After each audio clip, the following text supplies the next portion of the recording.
welcome to my channel. It's me, Chronica. Well, nandito na naman ako ngayon sa aking bagong episode.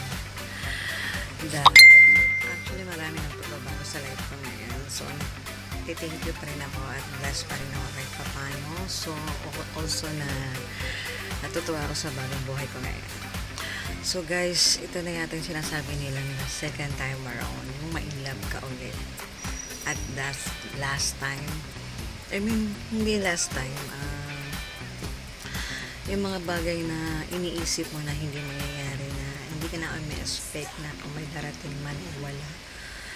Pero ngayon, guys, finally, nakita ko na semester. Ito na nga ba semester, right? Ikaw na ba ang love my life? So, yun. So, guys, share ko lang sa inyo aking experience nang mamit ko tong guys na to.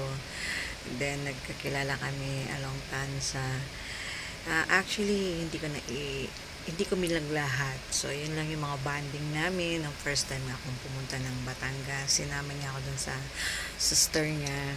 Nakilala niya ako doon. Then, tapos, nagbanding kami about dun sa San Pablo, sa lakeside. Nagmasyal kami sa Paseo.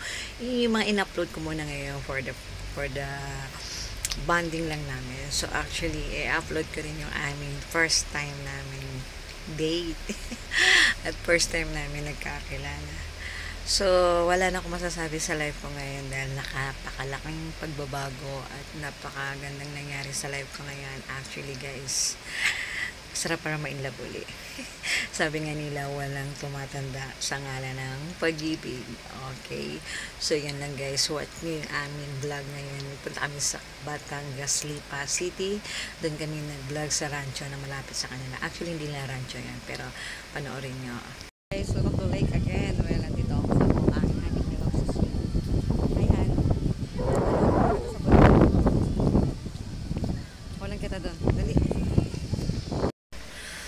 Well, it's me again, Chronica. Well, actually guys, may mga katanungan ako sa inyo. Sa mga, naging single na dati na umibig pa uli, mga single mom or mga na broken hearted, tapos nakatagpo uli sila ng mga, panibagong nagpapasaya ng puso nila, panibagong nagpapatibok ng kanilang damdamin. So, para sa atin, kapag na-inlove ka ba uli, ano ang iyong pakiramdam?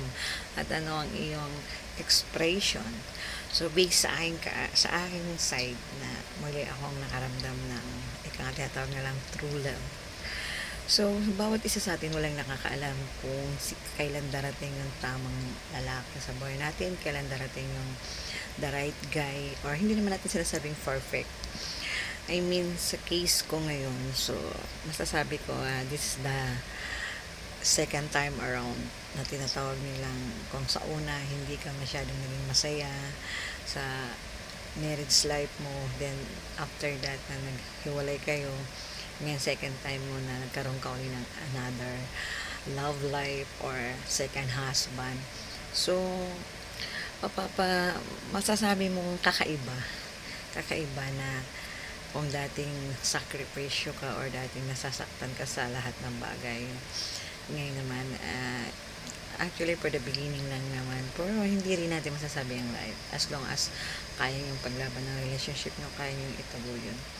At sa lahat ng bagay ay nagkakaisa kayo, nagtutulungan, give and take, gano'n. So parang masasabi ko ay this is it. Ito na. So ito yung aking mga sample or some mga experience at mga kasama naging feelings ko nung na-meet ko tong guys na to. Yung medyo may mga node ng konti, pero okay lang. Kasi kailangan natin express kung gano'n natin kamahal yung isang tao. Okay, watch this. Dito kami sa Barangay City. Ano may love sa sweet. Muna ka dyan, picture tayo.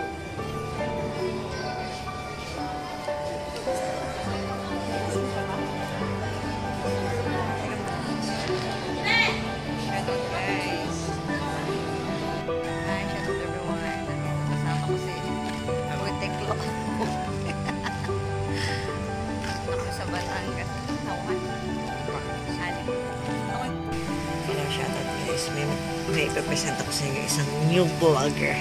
Ano yung maging vlogger? tingnan natin kung aking introduction. Ito po siya. Welcome to the world, vlogger. Capital R. Vlog R. Okay, anong sasabihin mo, mister?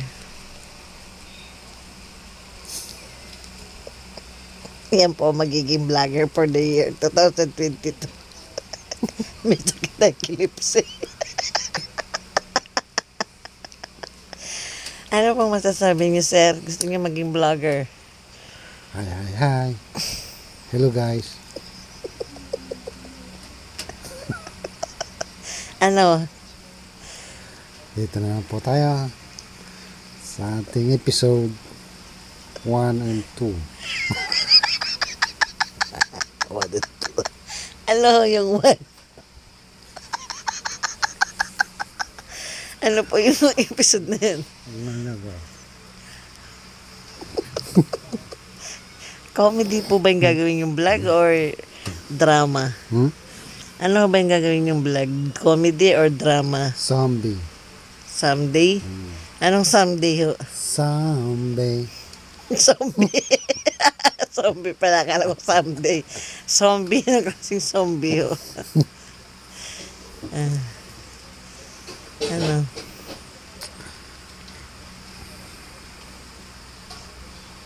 Ano ho? Naka-BTR ho kayo.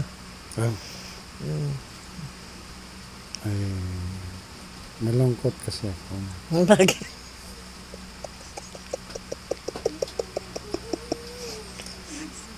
Ano ba kayo malungkot? Ang buhay na ito ay sadyang kapalaran ko.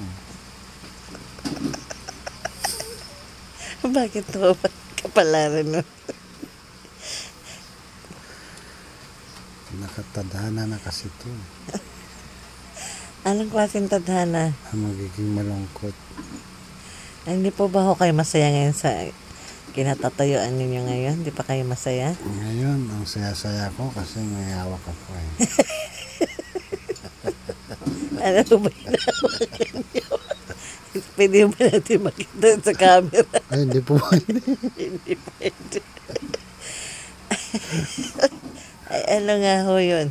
Personal na bagay ito. Gano'n po ba? Tapos po, ano pa po? Ba't gusto niyo po maging vlogger? Kasi para po magkapera ako, makabili ako ng kotse. Kotse. O sige po, dapat po may sarili kayong account sa pagiging vlogger. May account na ho ba kayo? Wala pa eh. Puro na lang Ano? count ng count, walang account. Gumawa ho kayo para magkaroon kayo ng count. Paano po ba yun? Para ho kayo nag-apply ng Gmail. Ganun po ba yan? Okay, kasi hindi po ako marunong sa mga ganyan eh. Basta't pag-aralan nyo lang ang lahat ng bagay sa mundo. Napakahirap po kasi akong tao lang. Mahirap pa ho ba kayo sa lagay na? Mukha naman hindi ho kayo halatang mahirap. Ano pa ho? Ano bang talent nyo? Talent ko eh kumanta. Kumanta. Ano hong kanta? Pasampol nga ho. Ikaw ang dahilan. Sige nga, kanta kayo. Tama ba?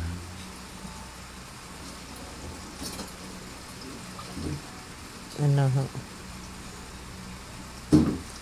Kalami naman po na ayos. Kalami naman eh. Ang sa'yo lami. Kaya po doon. Ano, wala na ho kayong kakantahin? Wala kayong sample na kanta? Ay, nalimot lang ko. Kalungkot naman yung pagbablog. Ayan guys, nakita niyo yung bagong vlogger guys. Parang hirap na hirap magsalita. Parang yung mga biscuit epilepsy o ano ba. Okay, yun lang guys ang kanya ano. Thank you for watching guys. Have a nice day. Bye bye.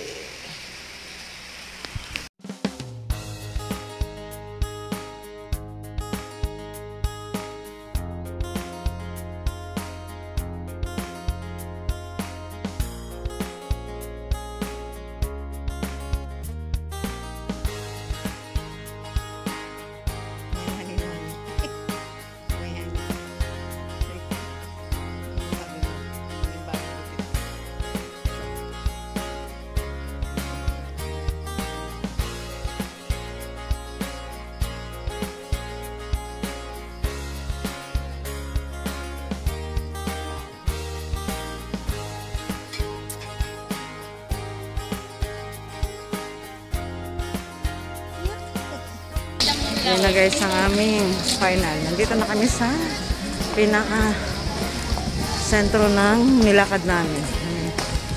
Sa lawak ng nilakad namin. Ayun, no? Paikot. Challenge na challenge talaga.